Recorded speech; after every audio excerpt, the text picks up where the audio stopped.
Earth 2, number 10, written by James Robinson, art by Nicholas Scott. Last issue we left off with Jay Garrick, his mom, and Khalid being dragged into some sort of magic world by a guy named Wotan. This issue picks up very briefly with a prologue 2 years ago in Egypt, where Hawkgirl and Khalid are making their way through an old Egyptian pyramid or something before they get their powers.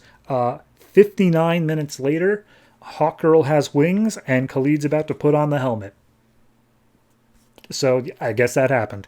Then we get to a long sequence of tell, don't show, where Wotan basically is just telling the group, here's what's going to happen.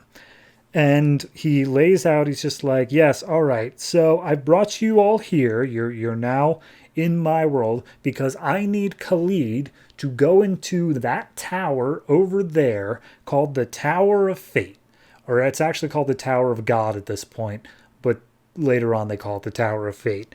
And he explains Naboo. He's like, oh, Naboo, he made the helmet, wielded chaos, and from it he bring order, and so they cast Naboo's power away when he died, and blah, blah, blah. The whole gist of this comic, and it's very simple, is that Wotan brought them all into this world.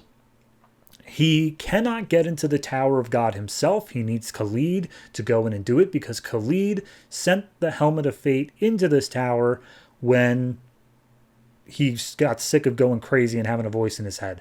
However, Khalid is still inherently magical even when he's not wearing the helmet, and that's what's going to let him get in, and that's why he still has a little bit of magic powers.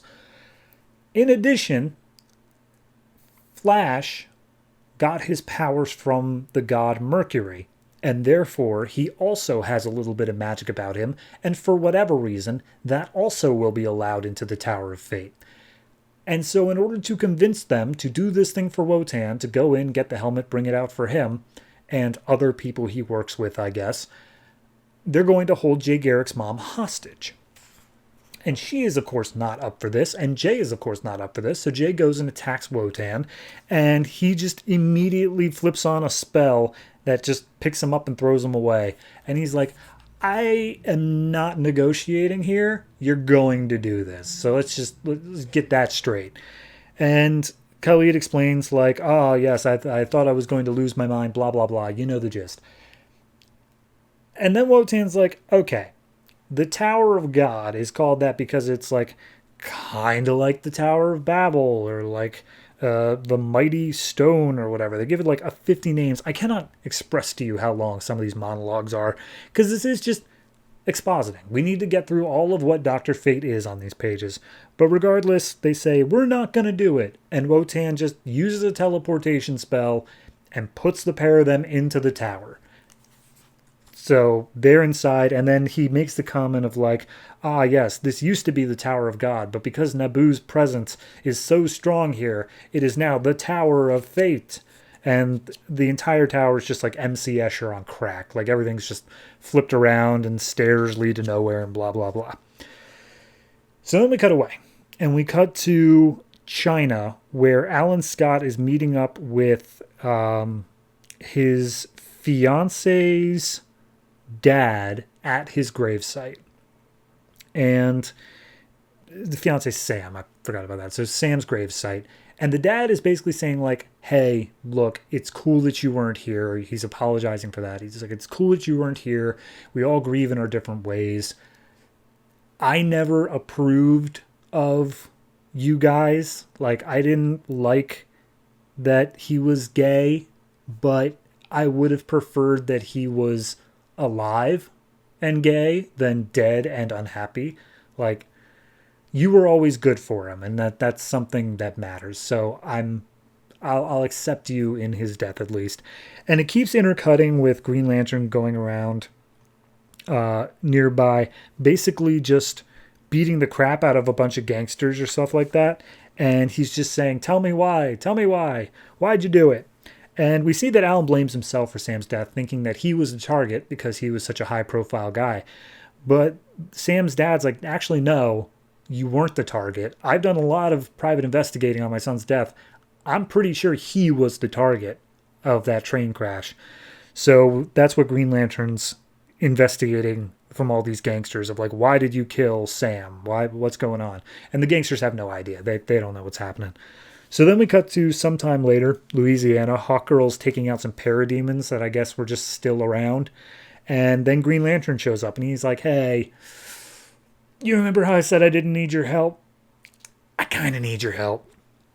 And then last little page here, Jay and Khalid are making their way through the Tower of Fate and basically just making small talk, being like, oh, okay, well, are you able to like sense where the helmet is? And it's like, nah, this place is too magical. I can't figure out heads from tails in here.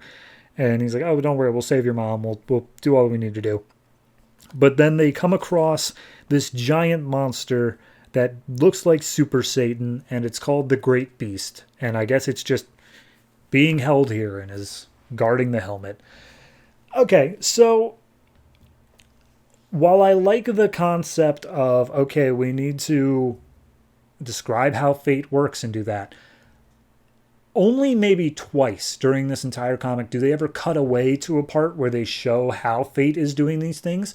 In other panels across this 20-page comic, every time they're talking about it, they're just talking about it. It's just the guy standing there talking about Naboo and talking about fate. It's not good storytelling from a visual medium, you know? I want to see what's going on. I want to be able to, visually be stimulated here instead of this weird-looking vampire dude just throwing people around for 2 pages and then otherwise standing there looking very menacingly. So yeah, it's a lot of tell don't show. It's an uninteresting issue because of it. I can't say I was particular. The only thing that's I think stand out here is that Sam may have had this extra secret life. And if they want to roll with that, so be it. But I'm more interested in the fate stuff, but they're making it as boring as it can possibly be. I hope there's going to be a cool fight with the Great Beast next issue, but who knows? Maybe they'll just sit there and have the Great Beast talk at them for a while about why the helmet's so dangerous.